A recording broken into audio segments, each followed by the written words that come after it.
I used to believe something that almost everyone believes. I thought I had time. Time to slow down. Time to fix relationships. Time to take care of my health. Time to live the life I wanted. I was wrong. And if you're listening to this right now, chances are you're wrong too. I'm not saying that to scare you. I'm saying it because I lived that lie for more than half my life. I'm 73 years old now. And the most dangerous sentence I ever told myself wasn't, "I can't."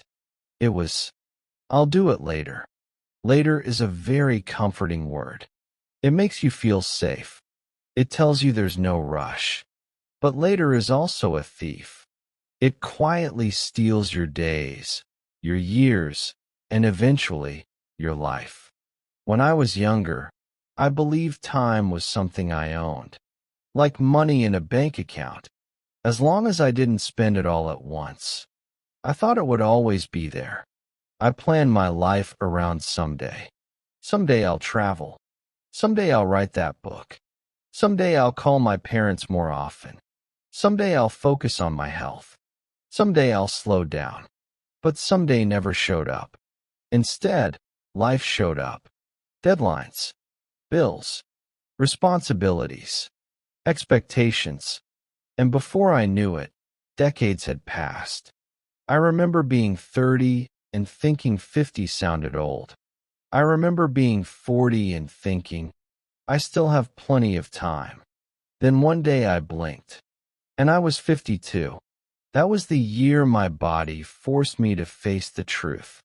I was in a meeting, talking about numbers that don't matter anymore.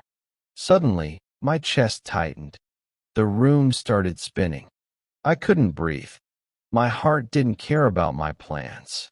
It didn't care about my schedule. It didn't care about my later. I woke up in a hospital bed. Machines were beeping. Tubes were in my arms. And my wife was crying quietly in the corner. The doctor said I was lucky. Lucky. That word stayed with me. Because lying there, staring at the ceiling, I realized something terrifying. If I had died that day, my life would have felt unfinished. Not because I hadn't achieved enough, but because I hadn't lived enough. I had spent years preparing for a future I was never guaranteed to reach.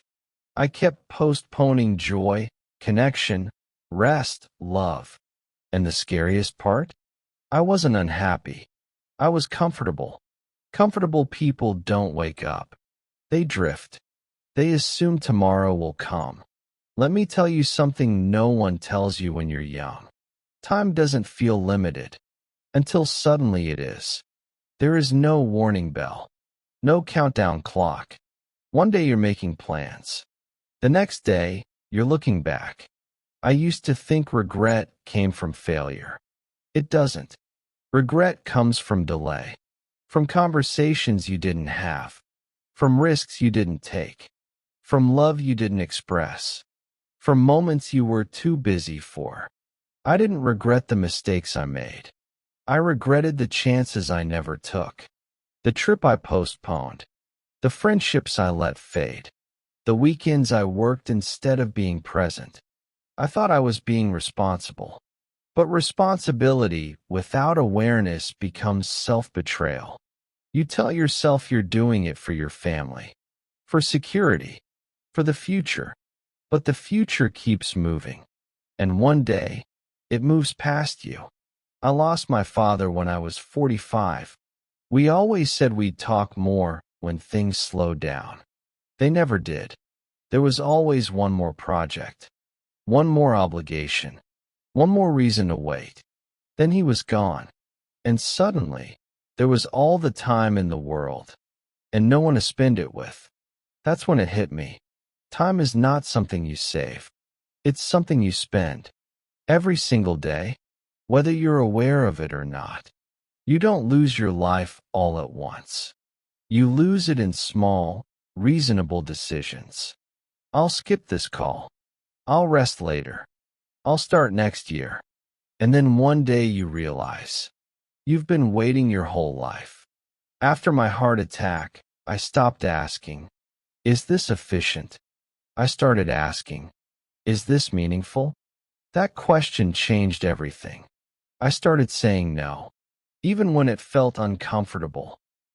I started choosing presence over productivity. I started treating time like the fragile, non-renewable resource it is. And here's the truth.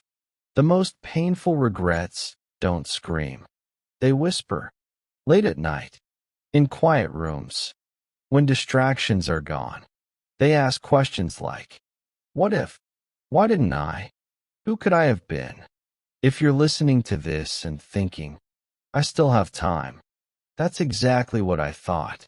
You might live a long life, or you might not. None of us know. But I do know this.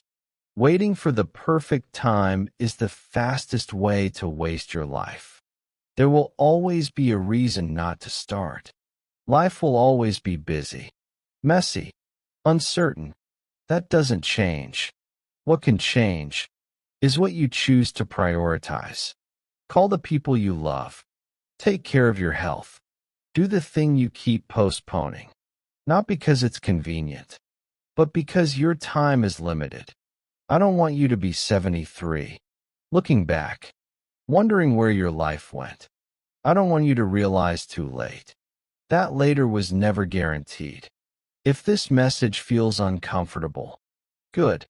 That discomfort is awareness. And awareness is the beginning of change. Don't wait. Not for next year. Not for permission. Not for everything to be perfect. Start now. Because one day, now will be all you have left.